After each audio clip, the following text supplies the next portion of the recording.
Hello all, myself Dr. Pooja. I welcome you to the next lecture on staining techniques in microbiology. In today's lecture we will see flagella staining by method of Patel, Kulkarni and Gaekwad. It is in short also known as PKG method of flagella staining. So let us begin our lecture with the steps of this staining method. Now here in this staining method, three different solutions are used: solution A, solution B and solution C, of which first two solutions they act a role of mordant. They are for mordanting, whereas this solution C it plays a role of stain. So it is used for staining purpose, for staining flagella and vegetative cells. We will prepare a smear. Also you need to remember that here we do not heat fix the smear.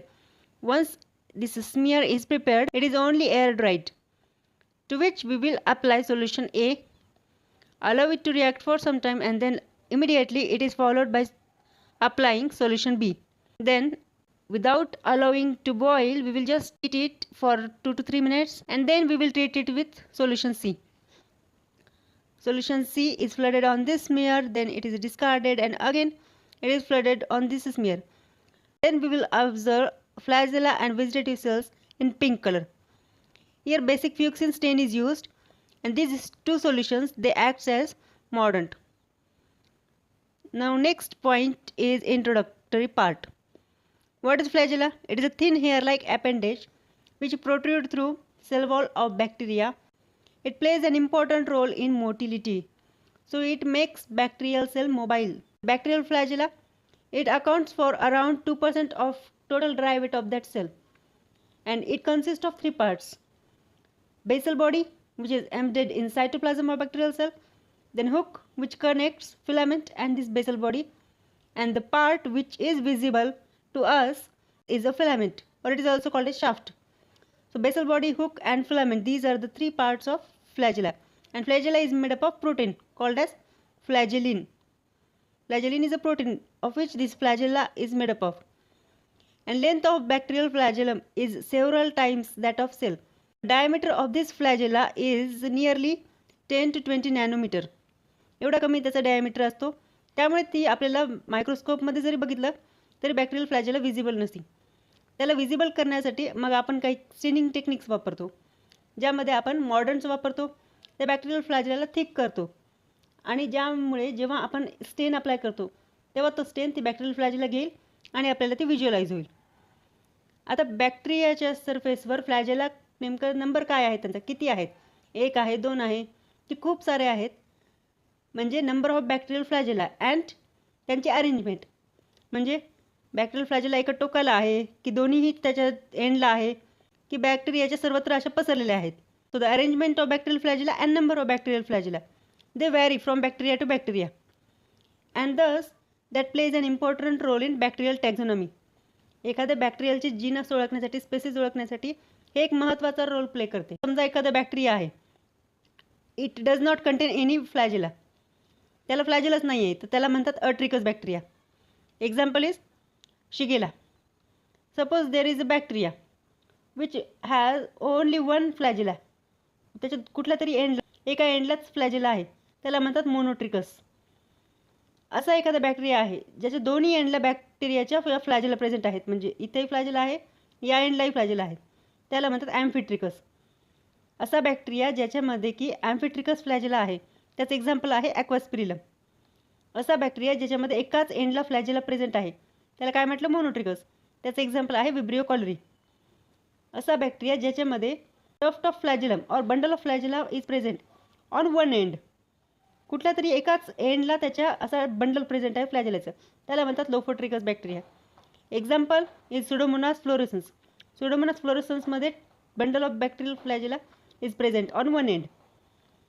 आता असा bacteria ज्याच्यामध्ये दोन्ही टोकाला फ्लॅजेला होतं त्याला काय म्हटलं आपण? ॲम्फिट्रिकस. असा बॅक्टेरिया ज्याच्या एकाच टोकाला बंडल आहे त्याला काय म्हटलं? लोफोट्रिकस. आता या दोन्हींचं कॉम्बिनेशन म्हणजे असा बॅक्टेरिया ज्याच्या दोन्ही एंडला बॅक्टेरियल फ्लॅजेला आहे पण सिंगल आहे का? नाही, बंडल प्रेझेंट आहे बॅक्टेरियल फ्लॅजेलेचं, त्याला म्हणतात ॲम्फिलोफोट्रिकस. दिस इज ऑब्झर्वड इन स्पिरिलम. आणि असा बॅक्टेरिया ज्याच्यामध्ये त्याच्या सरफेसवर सर्वत्रच फ्लॅजेला आहेत that is a bacteria which possesses flagellum all over its surface. It is called as Peritrichus flagella or Peritrichus bacteria. Example Escherichia कोलामध्ये किंवा साल्मोनेलामध्ये पेरिट्रिकस असतात फ्लॅजेला. हे झालं arrangement of flagella. Now let us see principle of this PKG method. So the bacterial flagellum, as stated earlier, they are not easily visualized under microscope. So to make them visible, special staining techniques are required. For example, Lifson staining or PKG staining or method of Gray. Now in PKG method, 3 different solutions are used for staining that bacterial flagella, of which solution B contains iodine and sodium hydroxide, which acts as mordant. Solution C contains phenol. Now what is the role of this phenol? Phenol intensifies basic fuchsin. Basic fuchsin is present in solution C along with phenol. So that is intensified. This basic fuchsin is intensified by phenol which is present in solution C. And how that intensifies?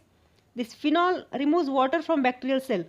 That is, it dehydrates that bacterial cell and forms some metallic shiny precipitate. Bacterial flagella and bacterial cell, they are deeply stained by this phenol against clean background.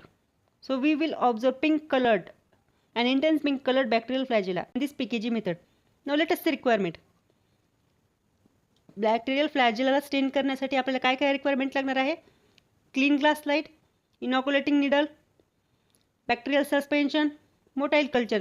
Obviously motile culture म्हणजे असे bacteria ज्यांवर फ्लॅजेला असेल, Pasteur pipette, त्यालाच काय म्हणतात, dropper म्हणतात. आणि इथे 3 रिएजंट्स लागणार, सोल्युशन ए, सोल्युशन बी आणि सोल्युशन सी. आता एकेकाचं कॉम्पोजिशन बघूत आपण कसं हे 3 सोल्युशन प्रिपेअर करणार. So for preparing solution A, you will add 2 gram of tannic acid in 100 ml of distilled water. You will mix it, filter it and store till your use. For preparing solution B, you will take 2 grams of iodine crystals and 1 normal NaOH, which will be 100 ml. Crystals will be dissolved in this 1 normal NaOH, and if that solution is below the 100 ml, it will be made up to 100 ml by adding distilled water once this iodine gets dissolved. And solution C, आता हे solution C मध्ये 2 solutions आहेत. त्यातल्या एका solution मध्ये 0.3 ग्राम basic फ्युक्सिन घेणार आणि ते 10 ml ऑफ 95% इथेनॉलमध्ये ॲड करणार. हे झालं सोल्युशन 1. तर दुसरा एखादा बिकर घेणार ज्यात काय करणार, 95 ml डिस्टिल वॉटर घेणार आणि त्यामध्ये 5 ग्राम फिनॉल ॲड करणार किंवा 5 ml फिनॉल ॲड करणार if it is in liquid form. हे मिक्स करणार. हे झालं सोल्युशन 2. आता हे सोल्युशन 1 आणि सोल्युशन 2 हे मिक्स करणार. मिक्स केल्यानंतर हे बनते solution C, which is our staining reagent.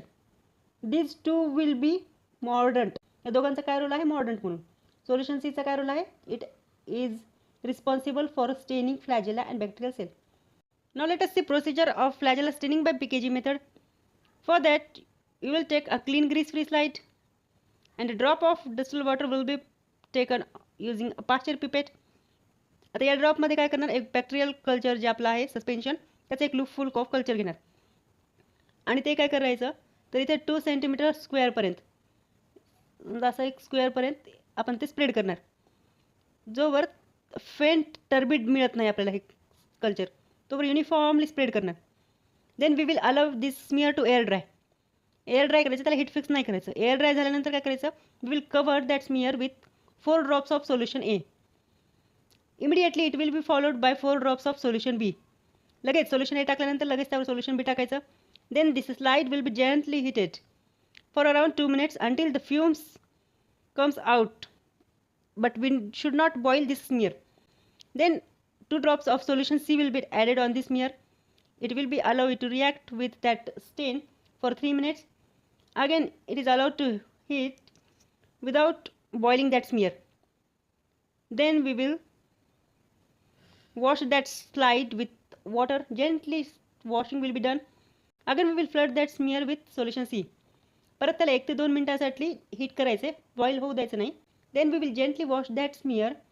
We will allow it to air dry and by putting a drop of immersion oil we will observe it under oil immersion objective. तर काय केलं आपण या staining मेथडमध्ये, एक drop घेतला एका स्लाईडवर पाण्याचा, त्यावर आपण काय केलं, बॅक्टेरियल कल्चर रूप फुल मिक्स केलं, त्याचं 2 सेंटीमीटर स्क्वेअरपर्यंत त्याला स्प्रेड केलं until we get a faint turbid uniform smear. जोवर मिळत नाही तोवर त्या स्मिअरला एअर ड्राय केलं.